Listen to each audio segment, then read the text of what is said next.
What someone may find if they were to reflect on their behavior is that they have the tendency to put things off. So this can relate to one area of their life, or it could relate to how they are in general.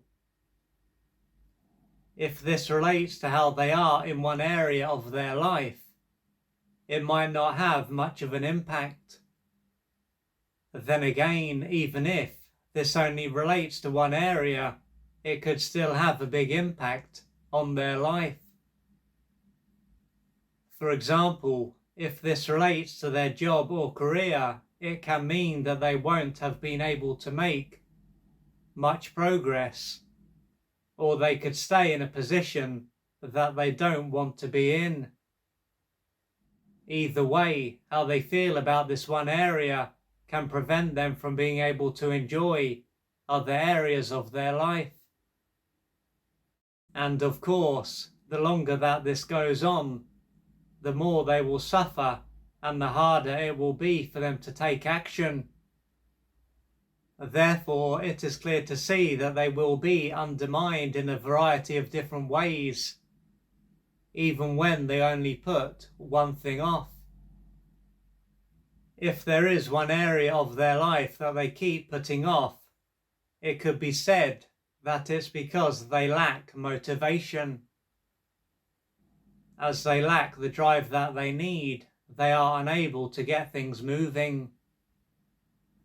In this case, the key will be for them to find a way to get themselves moving. To do this, they can change their diet, take certain supplements, and focus on how bad their life will be in a few years' time if they don't take action. Alternatively, the reason that they can't get themselves moving can be due to them having low self-esteem.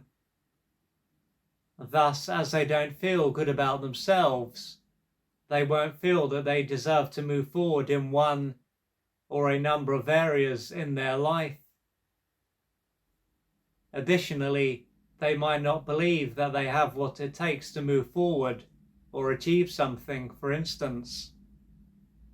Ergo, by putting something off, they won't have to fail at something and end up feeling totally worthless. But putting something off is also likely to have a negative impact on how they feel. In this case, the key will be for them to raise their self-esteem. However, there is also the chance that they are not putting something off because they simply lack motivation and/or have self-esteem. Instead, this can be a sign that deep down they don't really want to do something. The part of them that wants to do something can relate to their false self, while the part of them that doesn't can relate to their true self. For the former, the priority will be to please others, while for the latter, the priority will be to do things that are in alignment with who they are.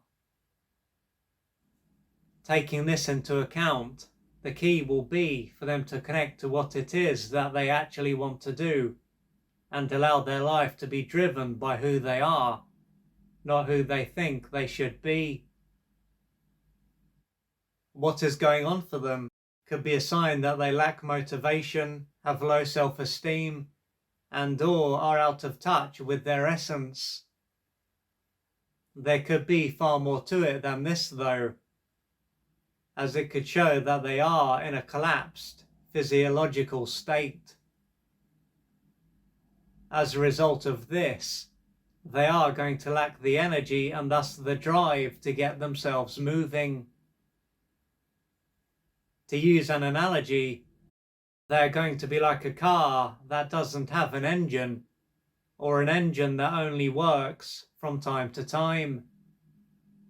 What this can illustrate is that their early years were a time when their mother and perhaps their father were emotionally unavailable and out of reach.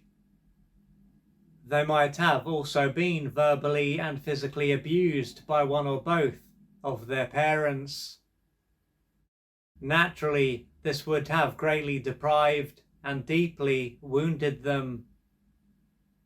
To handle what was going on, they would have gradually lost touch with their feelings and a number of their needs, losing touch with their body in the process. This would have also involved their body going into a collapsed, shut down and frozen state to keep their pain out of their conscious awareness and allow them to keep it together and function. If they hadn't become estranged from themselves and gone into this state, they might not have survived. The pain and unmet developmental needs that are held outside of their conscious awareness can also cause their conscious mind to be flooded, making it hard for them to focus and concentrate. With so much going on at a mental level, they can often be overwhelmed and unable to do anything. For them to be able to focus and freely take action, they are going to need to reconnect to their body. By being rooted in their body and connected to their needs and feeling safe, they will be able to do what they need to do. For this to take place, they are likely to have a lot of inner work to do. This will take courage, patience, and persistence. If you would like to find out more about the services that I offer, please go to www.oliverjrcooper.co.uk or email me at info@oliverjrcooper.co.uk, and I'm looking forward to assisting you on your journey.